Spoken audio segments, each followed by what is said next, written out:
Mesdames, Messieurs, chers collègues, la délibération ci présente nous donne l'occasion de rappeler les enjeux hautement stratégiques liés à la maîtrise de l'espace et donc à la filière aérospatiale française. En l'occurrence, notre territoire a la chance d'accueillir un pôle conséquent en la matière.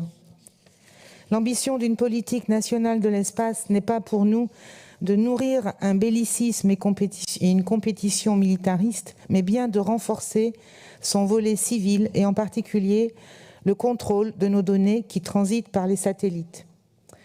Car de fait, il en va de notre souveraineté élémentaire, tant les données recouvrent une importance fondamentale dans nos vies, nos projets individuels et collectifs et notre activité économique.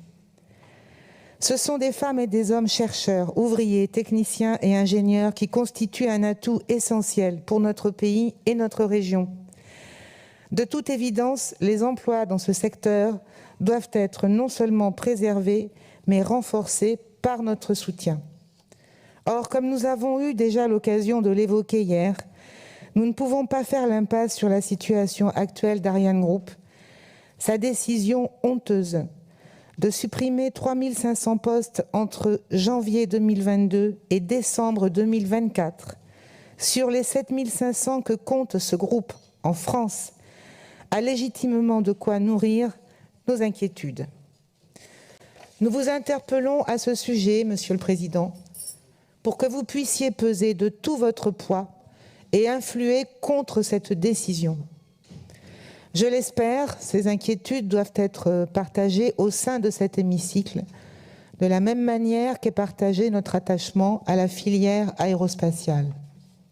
Notre groupe réaffirme son soutien aux salariés et considère plus généralement qu'il est du ressort de l'État et des collectivités comme la nôtre d'impulser des logiques de coopération, de sécurisation d'emplois, de développement de formations de qualité. Autant d'objectifs incontournables qui se heurtent à la réalité des logiques de rentabilité et de profit. Ces mêmes logiques qui prédominent au sein des grands groupes pour qui le niveau d'emploi demeure la variable d'ajustement. Nous appelons plus globalement votre vigilance à toutes et tous sur d'éventuels soutiens financiers des pouvoirs publics à de tels groupes.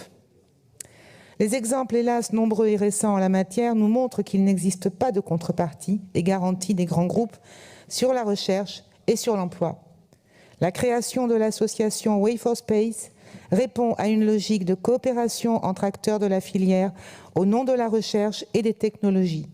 Il s'agit donc d'un cadre d'intervention plus approprié pour notre institution régionale, dont nous ne pouvons que nous féliciter de son soutien et son engagement. C'est la raison pour laquelle nous voterons favorablement. Je vous remercie.